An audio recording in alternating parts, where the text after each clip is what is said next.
ಅವ್ರ ಪಕ್ಷದಲ್ಲೇ ಬೇಕಾದಷ್ಟು ಭಿನ್ನಾಭಿಪ್ರಾಯಗಳಿದೆ ಆಯ್ತಾ. ಆರ್ ಅಶೋಕ್ ಅವ್ರನ್ನ ತೆಗಿಬೇಕು ಅಂತ ಒಂದು ಗುಂಪಿದೆ, ವಿಜಯೇಂದ್ರನ ತೆಗಿಬೇಕು ಅಂತ ಇನ್ನೊಂದು ಗುಂಪಿದೆ ಆಯ್ತಾ. ಅವರಲ್ಲಿ ಒಣ ರಾಜಕೀಯ ಬಣ ರಾಜಕೀಯ ಎಲ್ಲ ನಡೀತಾ ಉಂಟು. ಸೊ ಅವ್ರು ಸ್ವಲ್ಪ ಅವ್ರ ಮನೆ ಸರಿ ಮಾಡ್ಕೊಂಡ್ರೆ ಸಾಕೀಗ. ಸರ್ಕಾರದ ಮುಂದಿವೆ ಮೆಕ್ಕೆಜೋಳ ಸಮಸ್ಯೆ, ಕಬ್ಬು ಬೆಳೆಗಾರರ ಸಮಸ್ಯೆ, ಉತ್ತರ ಕರ್ನಾಟಕದಲ್ಲಿ ಪ್ರತ್ಯೇಕ ಜಿಲ್ಲೆಗಳ ಹೋರಾಟ ಕೂಡ ನಡೀತಾ ಇರುವಂತಹದ್ದು. ಸಮಸ್ಯೆಗಳು ಯಾವಾಗಲೂ ಕೂಡ ಇರ್ತದೆ. ಸಮಸ್ಯೆ ಇಲ್ಲದೆ ಇರುವಂಥ ಒಂದು ವ್ಯವಸ್ಥೆ ನಮ್ಮ ದೇಶದಲ್ಲಿ ಏನಿಲ್ಲ. ಯಾವುದೇ ಸರ್ಕಾರ ಇರಲಿ, ರಾಜ್ಯ ಸರ್ಕಾರಕ್ಕಿರಲಿ, ಕೇಂದ್ರ ಸರ್ಕಾರಕ್ಕಿರಲಿ ಆಯಿತಾ. ಅದರಿಂದ ವಿಪಕ್ಷಗಳು ಸಮಸ್ಯೆಗಳು ಸುರಿಮಳೆ ಇದೆ ಅಂತ ಹೇಳುವಂಥದ್ದೇನೋ ಅದೇನು ದೊಡ್ಡ ವಿಷಯ ಏನಲ್ಲ. ಆದರೆ ಎಲ್ಲ ಸಮಸ್ಯೆಗಳಿಗೆ ಸ್ಪಂದಿಸ್ತಾ ಇರತಕ್ಕಂಥ ಸರ್ಕಾರ ಅಂತ ಹೇಳಿದ್ರೆ ನಮ್ಮ ಸರ್ಕಾರ. ಅದು ಕಬ್ಬು ಬೆಳೆಗಾರರಾಗಿರ್ಬೋದು, ಮೆಕ್ಕೆಜೋಳ ಬೆಳೆಗಾರರಾಗಿರ್ಬೋದು, ಉತ್ತರ ಕರ್ನಾಟಕದ ಹಲವಾರು ವಿಚಾರಗಳೇ ಆಗಿರ್ಬೋದು, UKPಯ ಒಂದು ಅದನ್ನು ಆ ಪ್ರಾಜೆಕ್ಟನ್ನು ಅನುಷ್ಠಾನ ಮಾಡುವಂಥದ್ದು ವಿಚಾರ ಆಗಿರ್ಬೋದು, ಎಲ್ಲ ಥರಲ್ಲೂ ಕೂಡ ನಮ್ಮ ಸರ್ಕಾರದ ಸ್ಪಂದನೆ ಇದೆ. ಇವತ್ತು ವಿಫಲ ಆಗಿರುವಂಥದ್ದು ನಮ್ಮ ಸರ್ಕಾರ ಅಲ್ಲ, ಇವತ್ತು BJP ಕೇಂದ್ರ ಸರ್ಕಾರ ರಾಜ್ಯಕ್ಕೆ ಮೋಸ ದ್ರೋಹ ಮಾಡ್ತಾ ಇರುವಂಥದ್ದು, ರಾಜ್ಯದ ರೈತರಿಗೆ ದ್ರೋಹ ಮಾಡ್ತಾ ಇರುವಂಥದ್ದು. ಕಬ್ಬು ಬೆಳೆಗಾರರಿಗೆ ಸಂಪೂರ್ಣವಾಗಿ ಕೇಂದ್ರ ಸರ್ಕಾರ ನಮ್ಮ ಕಬ್ಬು ಬೆಳೆಗಾರರ ಕಡೆ ತಿರುಗೂ ಕೂಡ ನೋಡಲಿಲ್ಲ. ಯಾವುದೇ ರೀತಿಯ ಸಮಸ್ಯೆಗೆ ಪರಿಹಾರ ಹುಡುಕೋದ್ರಲ್ಲಿ, ಯಾಕಂದರೆ ಅವ್ರ ಜವಾಬ್ದಾರಿ ಬಹಳ ಇದೆ ಕೇಂದ್ರ ಸರ್ಕಾರದ್ದು, ಏನೂ ಕೂಡ ಮಾಡಲಿಲ್ಲ. ಅದೇ ರೀತಿ ಮೆಕ್ಕೆಜೋಳ ಈಗ ಇದ್ರ ಬಗ್ಗೆನೂ ಕೂಡ ಸಂಪೂರ್ಣವಾಗಿ ಕೇಂದ್ರ ಸರ್ಕಾರ ಇವತ್ತು ಕೈಚಲ್ಲಿ ಕೂತ್ಕೊಂಡಿದೆ. ಏನನ್ನು ಕೂಡ ಮಾಡೋದಕ್ಕೆ ತಯಾರಾಗಿಲ್ಲ. MSPಯಲ್ಲೂ ಕೂಡ ಬೆಂಬಲ ಬೆಲೆ ಯೋಜನೆಯನ್ನು ಅನುಷ್ಠಾನ ಮಾಡೋದಕ್ಕೆ ಕೇಂದ್ರ ಸರ್ಕಾರ ಬಿಟ್ಟಿಲ್ಲ. ಮತ್ತು ಏನಕ್ಕೋಸ್ಕರ ಈ ಕೇಂದ್ರ ಸರ್ಕಾರ ಇದೆ? ಈ ವಿರೋಧ ಪಕ್ಷದವರು, BJPಯ ಮುಖಂಡರುಗಳು ಮತ್ತು ಕುಮಾರಸ್ವಾಮಿಯವರು ಎಲ್ಲ ಮಂತ್ರಿಗಳಾಗಿ ಎಲ್ಲೆಲ್ಲ ಕೂತ್ಕೊಂಡಿದ್ದಾರೆ. ಆದರೆ ಈ ರಾಜ್ಯದ ಜನರ ಪರವಾಗಿ ಏನು ಮಾಡ್ತಾ ಇದ್ದಾರೆ? ಅದು ಇವತ್ತು ಅವರ ವಿಫಲನೇ ಈ ಸದನದಲ್ಲಿ ನಾವು ಚರ್ಚೆ ಮಾಡ್ತೀವಿ. ಕೇಂದ್ರದ ಮಲ್ತಾಯಿ ಧೋರಣೆ, ಕೇಂದ್ರ ಸರ್ಕಾರ ಮಾಡ್ತಾ ಇರ್ತಕ್ಕಂಥ ಅನ್ಯಾಯ ಮತ್ತು ಇವತ್ತಿನ ವಿರೋಧ ಪಕ್ಷದ ವೈಫಲ್ಯತೆಯನ್ನು ಈ ಒಂದು ಸದನ ಚರ್ಚೆ ಆಗ್ತದೆ. ಅದ್ರ ಜೊತೆಗೆ ಸರ್ ಏನಂದರೆ ಉತ್ತರ ಕರ್ನಾಟಕದಲ್ಲಿ ಏನು MRP ಇದು ರೇಟ್ ಬೇಕಾಗಿರುತ್ತೆ, ನಿಗದಿತ ಬೆಲೆಗೆ ಒಂದು ಸ್ಪಂದಿಸೋ ಅಂಗಡಿಗಳು ಬೇಕಾಗಿದೆ, ಅದೇನ ಕೂಡ ಓಪನ್ ಆಗ್ತಿಲ್ಲ.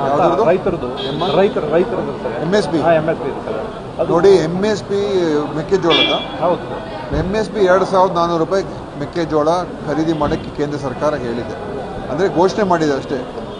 ಆಮೇಲೆ ಏನು ಹೇಳಿದ್ದಾರೆ? ನಾವು ನೀವು ಖರೀದಿ ಮಾಡೋಕ್ಕೆ ನಾವು ಒಪ್ಪಿಗೆ ಕೊಡೋದಿಲ್ಲ, ಯಾಕೆಂದರೆ ನೀವು ಖರೀದಿ ಮಾಡಿದ್ರೆ ನೀವು ಅದನ್ನು ನಿಮ್ಮ ಪಡಿತರ ವ್ಯವಸ್ಥೆಯಲ್ಲಿ ಉಪಯೋಗಿಸ್ಕೋಬೇಕು ಅಂತ. ನಮ್ಮ ಪಡಿತರದ ಉಪಯೋಗಿಸ್ಕೊಳ್ಳೋಕ್ಕಾಗಲ್ಲ. ಮತ್ತು ಒಂದು ರೀತಿಯಾಗಿ ಅವರು ನೀವು ಖರೀದಿ ಮಾಡೋದಕ್ಕೆ ಅವ್ರು ಬಿಟ್ಟಿಲ್ಲ. ಸೊ MSP ಘೋಷಣೆ ಯಾಕೆ ಮಾಡಬೇಕು ಇವರು? MSPಗೂ ಪಡಿತರ ವ್ಯವಸ್ಥೆಗೂ ಏನು ಸಂಬಂಧ? ನಂಗೆ ಅರ್ಥ ಆಗೋದಿಲ್ಲ. ಸೊ ಕೇಂದ್ರ ಸರ್ಕಾರ ಇವತ್ತು ನೀವು ಈಗ ನೀವು ಕೇಂದ್ರಗಳು ಓಪನ್ ಮಾಡಿ ಅಂತ ಹೇಳ್ತಾ ಕೂತ್ಕೊಂಡ್ರೆ, ಕೇಂದ್ರ ಸರ್ಕಾರ ಬೆಂಬಲ ಬೆಲೆ ಅಡಿಯಲ್ಲಿ ದುಡ್ಡಾದರೂ ಕೊಡಬೇಕಲ್ಲ ನಮಗೆ. ಒಂದು ನ್ಯಾಯ ಪೈಸಾ ಕೊಡೋಕ್ಕೆ ತಯಾರಾಗಿಲ್ಲ ಅವರು ಆಯಿತಾ. ಅದಕ್ಕೋಸ್ಕರ ಇವತ್ತು ರಾಜ್ಯ ಸರ್ಕಾರ, ಮುಖ್ಯಮಂತ್ರಿಗಳು ನಮ್ಮ ಹಣದಿಂದನೇ MSP ಯೋಜನೆ ಪೂರ್ತಿಯಾಗಿ ಕೇಂದ್ರ ಸರ್ಕಾರ ಭರಿಸಬೇಕು ಆಯಿತಾ. ಆದರೆ ಈಗ ನಾವೇನು ಮಾಡ್ತಾಯಿದ್ದೀವಿ? ನಮ್ಮ ಹಣದಲ್ಲೇ ಮೆಕ್ಕೆಜೋಳ ರೈತರಿಗೆ ಸಹಾಯ ಮಾಡಬೇಕು ಅಂತ ಇವತ್ತು ನಮ್ಮ ಮುಖ್ಯಮಂತ್ರಿಗಳು ಎಲ್ಲ ರೀತಿಯ ಪ್ರಯತ್ನಗಳು ಮಾಡ್ತಾ ಇದ್ದಾರೆ.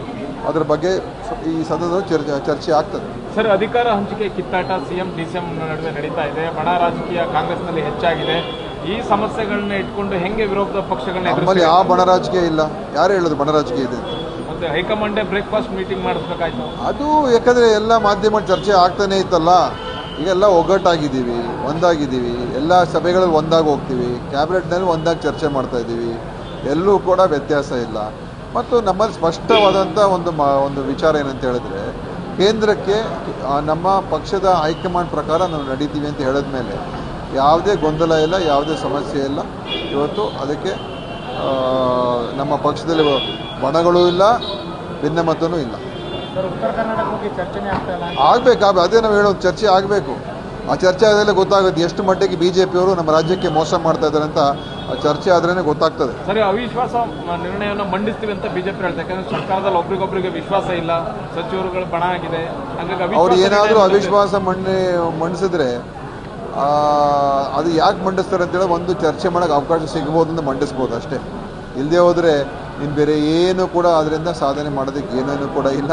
ನಮ್ಮಲ್ಲಿ 1% ಕೂಡ ನಮ್ಮಲ್ಲಿ ಹಂಗೆ ನೋಡೋಕೆ ಹೋದರೆ ಅವ್ರ ಪಕ್ಷದಲ್ಲೇ ಬೇಕಾದಷ್ಟು ಭಿನ್ನಾಭಿಪ್ರಾಯಗಳಿದೆ ಆಯಿತಾ.